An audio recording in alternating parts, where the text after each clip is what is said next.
Hello and welcome to another episode of The Average EV. Today I have a 2023 all-wheel drive Pro S Volkswagen ID.4 built in Chattanooga, and I'm going to kind of give you my impressions of this car compared to our rear-wheel drive Pro, and also give you a little tour around.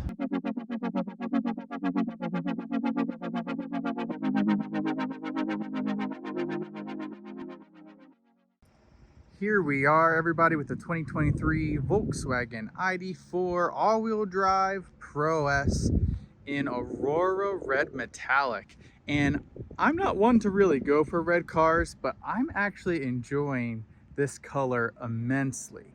So let's go over a couple of specs, what makes it different than our vehicle. So again, this is all-wheel drive. We have rear-wheel drive, so that at the end of the day, it's going to affect the range, and it's only a 20-mile range hit, so it's not that big of a deal. So if you need all-wheel drive, I would definitely go for the all-wheel drive model. We don't really need it, so that's why we didn't get it. Next, we've got some 20-inch wheels. It's rocking some Pirelli Scorpions. There they are. It is a staggered setup with 235s in the front and 255s in the back. So aside from the color, it looks a lot like ours and the badging, but what is different? So on top we have this glass panoramic roof, which is really nice, and we'll kind of see that when we go inside of the vehicle. And then something that is pretty different than ours is we've got the power lift gate, which is nice. That opens up, and then if you want to close it, you can go ahead and close it there. Aside from that, the inside is the same. One thing that is different is this center pass-through, which we do not have in our Pro rear-wheel drive. And you can actually, if you see that, push that, and you can open it up from the back or from the front, whichever you need to do. And then again, since this has the power lift gate, it has the button there. You can press that, and it's going to go ahead and close that trunk for you. All of that is the same as far as the outside. Oh, there's actually one more thing. The front and rear logo will illuminate, which is kind of cool. But again, it's something we didn't particularly need, or wasn't going to sway us to go for the Pro S. Even though after driving it for a little bit, my wife really does enjoy the Pro S model. So now we're gonna go ahead, pop inside, go over some of the differences, and then I'll kind of give you my driving impressions after I've driven it around for a little bit. So in function, basically the inside is almost exactly the same, but there are a bunch of little differences. First are the power seats, which are really nice. You can set them to do two different positions and adjust them how you want. And what's really nice is they have massaging seats. We have this nice perforated leatherette, which I have to say I really am enjoying compared to the cloth. I've always liked the cloth in our Pro, but it does get dirty. This looks a lot nicer in my opinion, and I am a fan of black interior. I know a lot of people like lighter interior, but I do like this black perforated leatherette. Here, this has a different material. For our Pro, it has the cloth. Here it has, again, this leatherette, which is a gray color as opposed to the black, which you'll find throughout the rest of the vehicle. And one more thing that is kind of nice is right here, you can open the rear with that. And I like the positioning of it as well. And let's see if we can close it as well. You cannot, so you do have to close it from back here, which is fine, because if you're opening it, you would be back here anyways to close it. The rear seats, pretty much the same, except for this pass-through, which you can close there. If you want to open it, you just pull right here, that pulls down there, and then pull this little handle, sorry about the camera work there, and that will open if you would need to put skis or anything like that.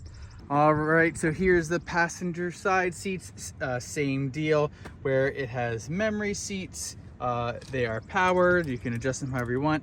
And the passenger seats have massaging as well. So that is super awesome and really enjoyable.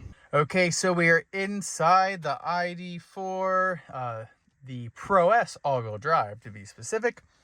Let's notice a couple things. Here you can turn front fog lights on, which we don't have, so that's why that is interesting there. Again, we have the same controls for up and down. Let me turn the car on so they actually work. Up and down, so that's not different. The same button there. That looks like side view mirror heating, so that is nice. And I do believe that the front windshield has heating, so it will. So if it snows, the front wheel, it has things that go throughout. I don't know how it works, but it'll melt the ice off, which is actually a really nice feature, especially for winter time, especially if you live in colder climates and deal with a lot of inclement weather.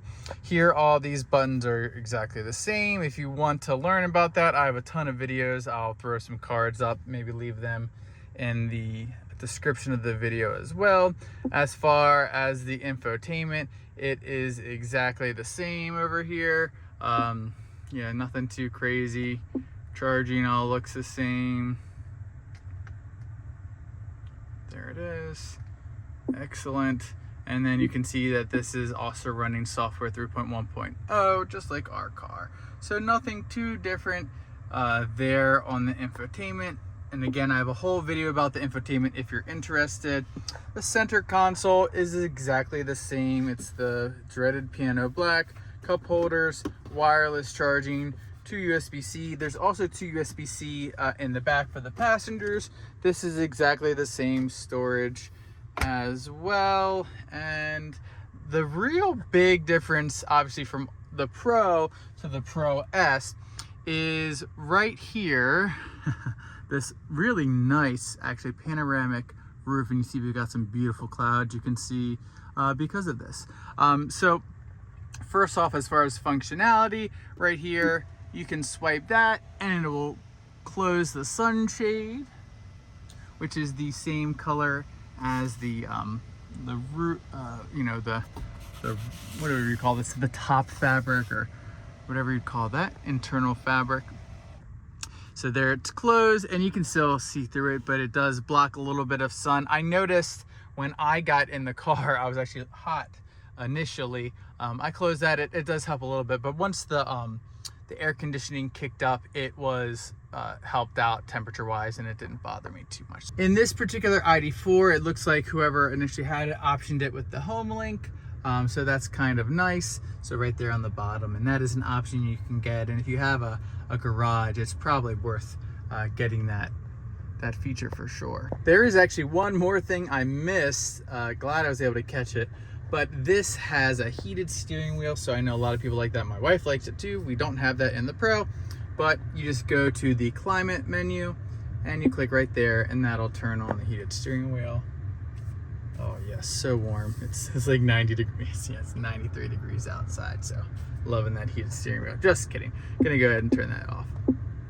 All right, everybody, I'm gonna give some of my driving impressions about this all-wheel drive Pro S ID.4. So we have a rear-wheel drive, this is all-wheel drive, and there is a huge difference. A lot more pep naturally. You don't have to go into sport mode and you can feel it. So if you feel like you really need that, then definitely go for the all-wheel drive. Also, obviously, all-wheel drive would be very useful in winter conditions. So that's worth taking a note of as well. We live in Maryland. When winter happens, when snow happens, everything just kind of stops. So it's not that big a deal if we don't have the all-wheel drive capability, but for some people, they like to be able to get around in the snow, and also they like to drive a little bit faster, despite what the speed limits might say. So if that's for you, then maybe you want the little pep. I don't hate the way the Pro drives. Obviously it's a little bit slower. I like that it's in the rear, so it pushes along, but if you want the pep, this is the one for you. Handling was pretty much the same because of the tire setup, and aside from that, the drivetrain is pretty much the same except for the fact that it's all-wheel drive. So I can't really comment that much as well. You're obviously able to take turned a little bit better just because of the all-wheel drive, but nothing too crazy in my opinion. So really, when you're looking at, should I get the all-wheel drive, should I get the rear-wheel drive, it's gonna be the weather concerns, and do you feel like you need to have to be able to drive faster for some reason? I think there's plenty of zip in the rear-wheel drive where you're on a highway and you need to get around someone or make evasive driving maneuvers, that you can do that quite simply. But if you really need it, you know, go for it. You're gonna lose 20 miles of range, but in the grand scheme of things, especially on a road trip, that's not gonna make that big of a difference. So yeah, I mean, it's a really nice car. I like all the extra S features. My wife really likes them. We might take a look at some used Pro S's, and maybe we can trade ours in and move up in the world with the S features, especially since all the prices are kind of falling down right now. So I'm gonna get out of the car and do a little wrap up here, and kind of give my final thoughts. Okay, everybody, so here are my final thoughts. I think that the all-wheel drive Pro S is an awesome car, especially if you can pick it up used now. And guess what? This one is used and it's on the market. So if you want to drive this exact one, they have it at Hanover Volkswagen. Well, not right now because we have it, but out for a little test. But you can buy it there. I believe the price is $44,500 for a $54,000 car new. It's got 5,000 miles on it. So this is one heck of a deal, especially for all-wheel drive Pro S. Incredible. So again, if you want to grab this one, go ahead.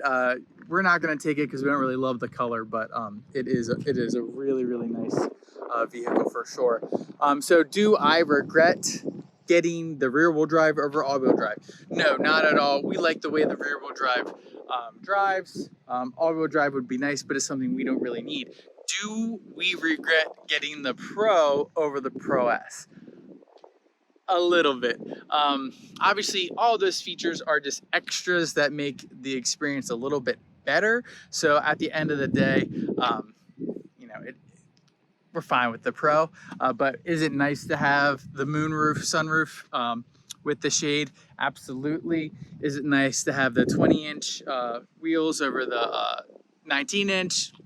We don't really care about that. Is it nice to have the perforated leatherette with heating, power seats, massaging,